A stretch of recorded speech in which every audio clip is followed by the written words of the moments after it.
All right, fins off, everyone, because today we're diving deep into keeping our cool underwater. We're talking underwater emergency response. And you don't even need a wetsuit for this one.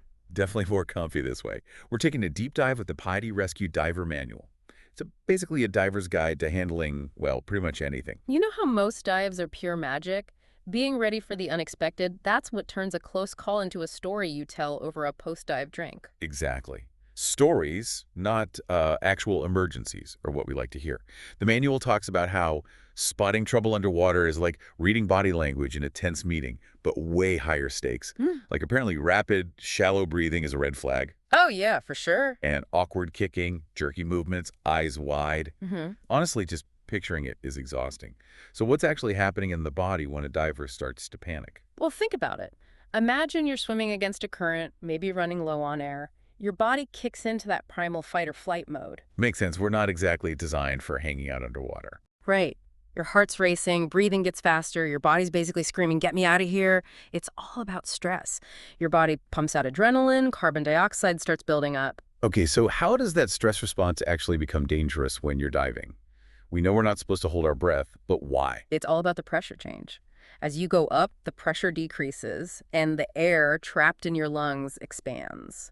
Holding your breath while ascending, that can make that air expand way too fast.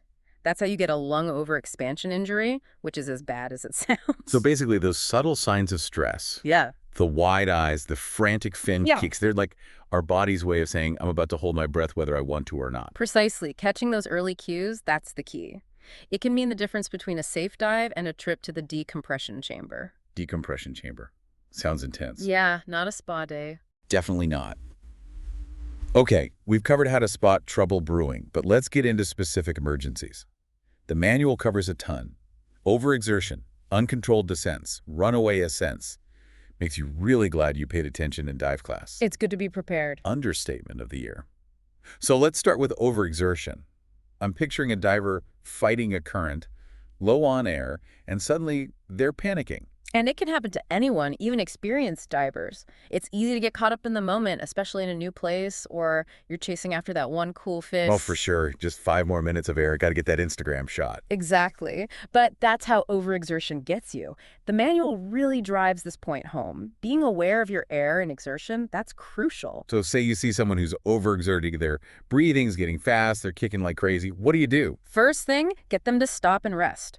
They should grab onto something, a rock, your BCD, anything to help them regain control. Like the underwater version of stop, drop, and roll. Pretty much. And just like with preventing fires, prevention is key. Proper buoyancy, staying hydrated before and during the dive, and watching that air gauge can help avoid overexertion altogether. Makes sense.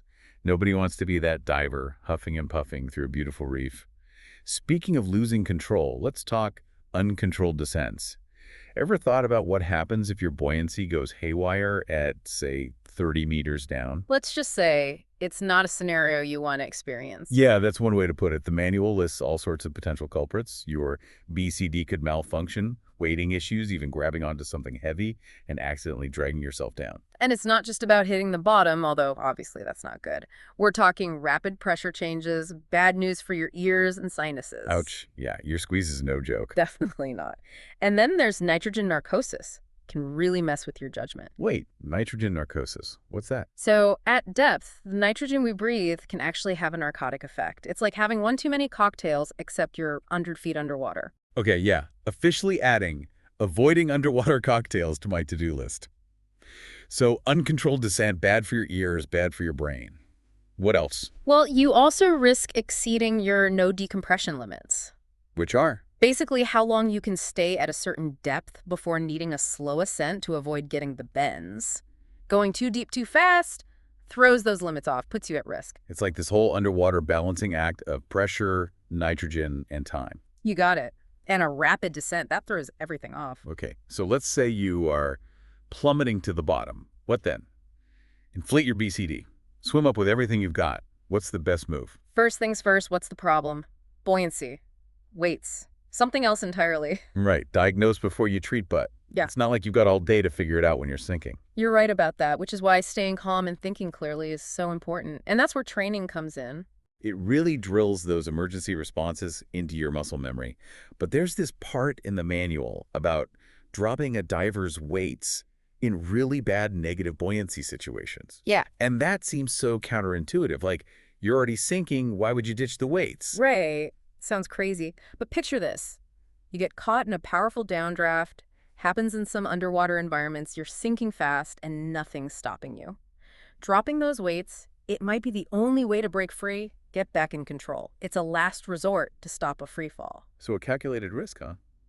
Trading one problem for another, but at least you're back in control. Exactly. But it's not a decision you take lightly. It's got to be extreme circumstances, and you need proper training. You need to weigh the risks, make a split-second call. Talk about pressure. It really highlights how diving safety isn't just knowing your gear, it's understanding those worst-case scenarios and having a plan. Being prepared mentally and physically for anything. Couldn't agree more. All right, let's switch gears for a sec. Excessive buoyancy. I'm imagining a diver shooting to the surface like a runaway balloon. Like that scene in Finding Nemo, right? He touched the butt. But jokes aside, it can actually be really dangerous. For sure, because it's not like you can slam on the brakes underwater. What happens if you surface too fast? Remember how we were talking about air expanding in your lungs? If you go up too quick, that air doesn't have time to escape safely. Could cause serious lung injuries. Ah, right, right. So too much buoyancy is like hitting fast forward on those decompression limits we talked about. Messes with the whole balance. Exactly. And then there's the risk of decompression sickness, the bends. When you're diving, your body takes on nitrogen from the air you breathe. Ascend too fast, that nitrogen doesn't have time to dissolve back into your blood, can form bubbles in your tissues, your joints. Bubbles in your joints. Ouch, that sounds painful. It can be incredibly painful, yeah.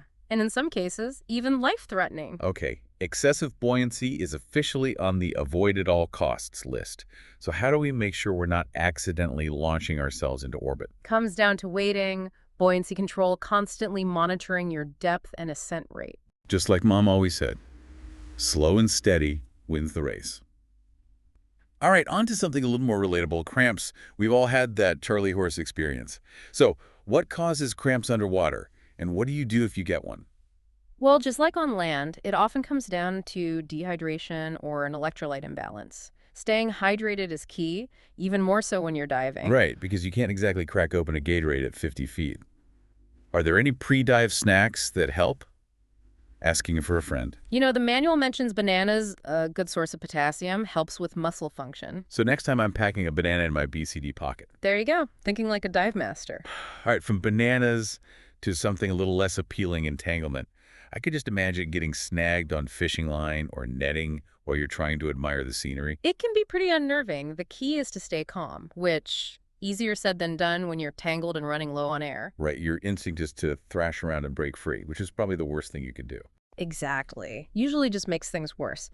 The manual really emphasizes signaling for your buddy, then carefully try to untangle yourself.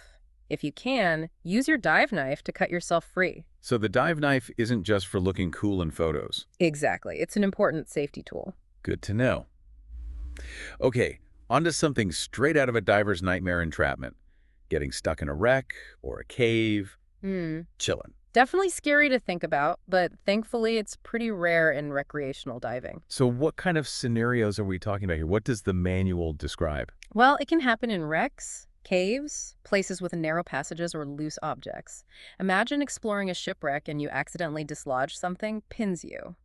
Or you're in a tight cave, your tank gets wedged. Okay, I'm getting claustrophobic just thinking about it. What do you even do in those situations? Most important, stay calm. Assess the situation, see if you can signal for help. And if you're diving solo, that's when those worst-case scenarios start playing out in your head. Definitely. Diving with a buddy is crucial, and always let someone on the surface know your dive plan. Safety first, safety always.